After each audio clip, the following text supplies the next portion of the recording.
Hello दोस्तों, welcome back YouTube channel guys. आज हम करने वाले आईपीसी के बेसिक इंपॉर्टेंट टॉपिक के बारे में चर्चा।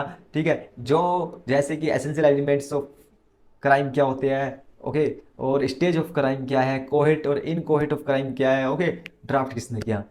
चलिए शुरू करते हैं। सबसे पहला दोस्तों है आईपीसी, जो है इंडियन पिनल कोड 1860 को जो ड्राफ्ट किया गया था। कब ड्राफ्ट किया गया था दोस्तों? आईपीसी का जो ड्राफ्ट किया गया था 1834 में किया गया था। इसमें क्या हुआ था कि इसमें जो फर्स्ट लॉ कमीशन बनाया गया था, इस कमीशन का जो प्रेसिडेंट थे, ठीक है, लॉर्ड मैकोले थे। कौन थे? लॉर्ड मैकोले थे। तो इनके अंडर में ड्राफ्ट किया गया था।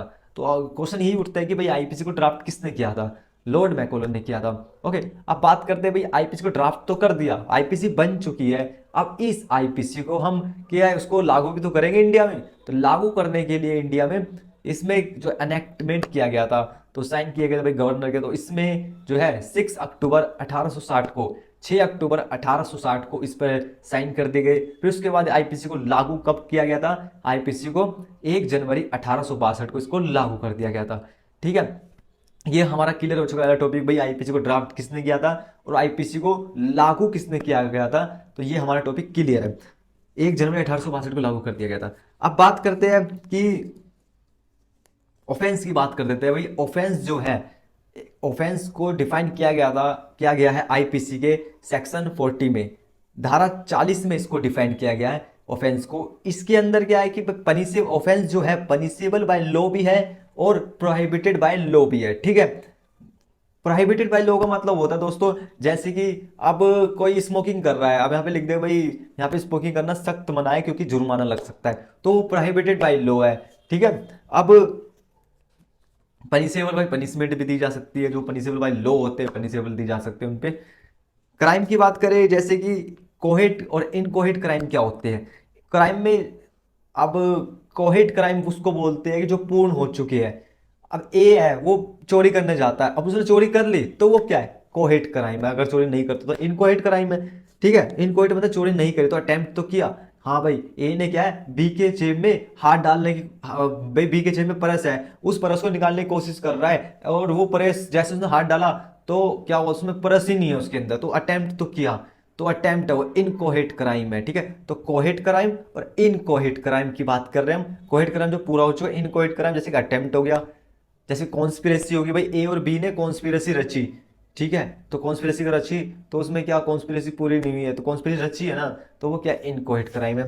अबेटमेंट उकसाना भी बोल सकते हैं भाई, ए ने बी को उकसा दे जाके सी को मार दे, तो वो क्या अबेट भी क्या है, अबेटमेंट भी एक तरह का इनकोहेट क्राइम माना जाता है। ठीक है, तो इनकोहेट माना जाता है। अब बात करते हैं, एक टॉपिक है एसेंशियल एलिमेंट्स ऑफ क्राइम। ये क्या होता है भाई? एसेंशियल एलिमेंट्स ऑफ क्राइम, इसके अंदर जैसे 4 पॉइंट है मेन: मैंसरिया, एक्टसरिया, पर्सन और इंजरी। ठीक है, अब मैंसरिया उसको बोलते हैं जो माइंड से रिलेटेड है। सबसे पहले भाई जैसे ए चोरी करने जाएगा, उसको दिमाग में क्या होगा भाई? डिसऑनेस्टली होएगा, बेईमानी होगी, उसकी नीयत खराब होगी, तो दिमाग में क्या है सबसे पहले? क्या है? तो मैंसरिया। मैंसरिया क्या होता है? Guilty mind. ठीक है, तो उसके जो माइंड क्या वो गिल्टी होगा, क्या होगा? गिल्टी। उसका कंडक्ट क्या हो रहा है? गिल्टी हो रहा है।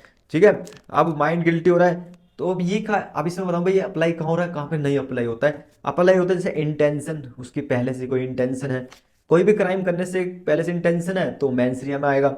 वॉलंटरीली है, डिसऑनेस्टली है, नोइंगली है, वो जानता है पहले से। ठीक है, क्राइम करने के लिए, करने से पहले। फ्रॉड हो गया, ठीक है, फ्रॉडुलेंटली हो गया। नेग्लिजेंट, उसको पता है ये सब लापरवाही हो सकती है। रीजन टू बिलीव, ठीक है, तो ये अप्लाई होता है। नॉट अप्लाई कहाँ पे अप्लाई नहीं होता है? मैंसरिया। एब्सोल्यूट एंड स्ट्रिक्ट लाइबिलिटी यहाँ पे अप्लाई नहीं होता है। न्यूसेंस पे अप्लाई नहीं होता है। बाइगेमी हो गया, ठीक है, द्विविवाह, जो दूसरी शादी कर लेते हैं, बाइगेमी हो गया। सेडिशन, ठीक है, contempt of court, abduction and kidnapping, इसमें भी मैंसरिया लागू नहीं होता है। ठीक है, अब बात करते हैं एक्टस रिया। जो एक्टस रिया है कि भाई जो मैंस रिया नहीं है उसको हम एक्टस रिया बोल सकते हैं। ये मैंस रिया नहीं है तो इसको हम एक्टस रिया बोलेंगे।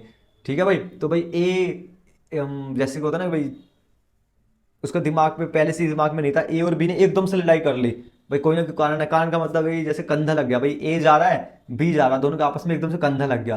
कंधा लगने के बाद एकदम से क्या है, गाली गलौच हो गई, लड़ाई झगड़ा हो गया। तो इसमें क्या, इसमें कोई मैंस रिया नहीं है मगर एक्टस रिया है। ठीक है, तो इसको हम एक्टस रिया बोल सकते हैं। ठीक है, तो जिसमें मैंस रिया होता है उस वो क्राइम ज्यादा हार्मफुल, ज्यादा उसमें क्या है, पनिशमेंट ज़्यादा हो जाती है, जिसमें मैंसरिया होता है। पर्सन की बात करिए, जो पर्सन है सेक्शन 11 में पर्सन को बताया गया है, ठीक है। और इंजरी भी होनी चाहिए कि भाई इंजरी भी है, तो इंजरी जो है सेक्शन 44 में डिफाइन किया गया है। अब एक मैक्सिम निकल के आती है इसके अंदर, एक्टस नॉन फैसिट रियम निसी मैंसिट रिया। इसका मतलब होता है दोस्तों, there can be no crime without a guilty mind. जैसे कि जब तक बिना मस्तिष्क के दिमाग, जब तक दिमाग में कोई क्राइम नहीं आएगा, ठीक है, तो वो क्राइम नहीं माना जाएगा। ये जो है इस मैक्सिम के ने बताई गई है, ठीक है। अब इस मैंसरिया से रिलेटेड केस लो है इंपॉर्टेंट, जैसे R versus Prince, Queen versus Tolson, Sherras versus De Rutzen, ठीक है। ये जो है मैंसरिया से रिलेटेड केस लो है, इसके बारे में बात नेक्स्ट टॉपिक में डिस्कस करेंगे। अब बात करें स्टेज ऑफ क्राइम, सेम वही कोहेट और इनकोहेट क्राइम में, ठीक है। स्टेज ऑफ क्राइम के मतलब 4 स्टेज है। पहला है हमारा है इंटेंशन। भाई कोई ए बी को मारना चाहता है, क्यों मारना चाहता है, कोई ना कोई कारण है, तो इंटेंशन है, ठीक है, मोटिव है। तो स्टेज ऑफ क्राइम में फर्स्ट क्या है, इंटेंशन, ठीक है। अब उसके बाद वो बी को मारेगा तो उसके लिए क्या प्रिपरेशन करेगा, तैयारी करेगा कि भाई चाकू से मारेगा या बंदूक से मारेगा, ठीक है। तो प्रिपरेशन उनकी तैयारी करेगा, कहीं ना कहीं से लाएगा, ढूंढेगा, ठीक है। तो वो सब तैयारी करेगा। अब फिर उसके बाद जैसे बंदूक लेकर आ गया, अब ए बी को मारने के लिए प्रिपरेशन करिए, बंदूक लेकर आएगा, बी को मारेगा। तो तीसरी स्टेज क्या है, अटेम्प्ट। अब वो मारेगा, गुत्ताना बंदूक मारेगा, जब बंदूक लग जाएगी, गोली लग जाएगी उसको, ठीक है। अगर गोली नहीं लगती तो अटेम्प्ट माना जाएगा, अटेम्प्ट टू मर्डर, ठीक है, अटेम्प्ट टू मर्डर, ठीक है। अब बात करता है जब गोली लग जाएगी तो मर जाएगा, जब वो मर जाएगा ना तो अकम्पलिशमेंट हो जाएगा, कंप्लीस, ठीक है, तो पूर्ण हो चुका है। तो ये चारों स्टेज है, इंटेंशन, प्रिपरेशन, अटेम्प्ट और अकम्पलिशमेंट, ठीक है। अब प्रिपरेशन जो है, प्रिपरेशन कहाँ पे लागू नहीं होता, जैसे मान लो भाई ए बी को मारना चाहता है बंदूक से, मगर वो प्रिपरेशन कर रहा है, क्या कर रहा है, प्रिपरेशन, मर्डर की प्रिपरेशन कर रहा है, ठीक है। तो वो उसमें क्या है, उसमें उस पर 302 थोड़ी ना लग जाएगी, उस पर कोई 307 थोड़ी ना लग जाएगी। तो प्रिपरेशन भी करना जो है, प्रिपरेशन करना भी एक क्राइम नहीं माना जाता है। तो वो कहाँ कहाँ पे अप्लाई होता है, जैसे कि प्रिपरेशन ओनली अप्लाई धारा 122, 126, 233, 236 कॉइन्स से रिलेटेड, ठीक है, 399 जैसे डकैती करने की प्रिपरेशन, उसमें लागू होता है, अप्लाई होता है। नॉट अप्लाई कहाँ पे अप्लाई नहीं होता है, जैसे कि एक्सेट्रा 302, 307 रेप, इस तरह के मतलब जो है बाकी जो है उन पर अप्लाई नहीं होता है। अटेम्प्ट ओनली अप्लाई कहाँ पे अप्लाई, 511 अटेम्प्ट कहाँ पे अप्लाई होता है, 511, 307, 308, 309, ओके, 393, 121, ये धारा है, ये सेक्शन है, इन सेक्शन में अप्लाई होता है। बात करते हैं बस ये जहाँ पे अप्लाई होता है, जहाँ पे नहीं अप्लाई होता है, ठीक है दोस्तों।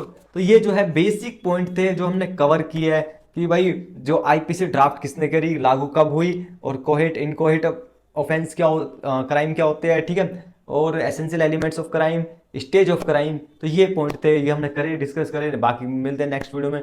गाइस लाइक सब्सक्राइब जरूर कर देना अगर आपको ये इसकी जो है नोट्स की जो चाहिए, ठीक है, ये चाहिए तो मैं आपको ये अपने टेलीग्राम पे दे दूँ आपको।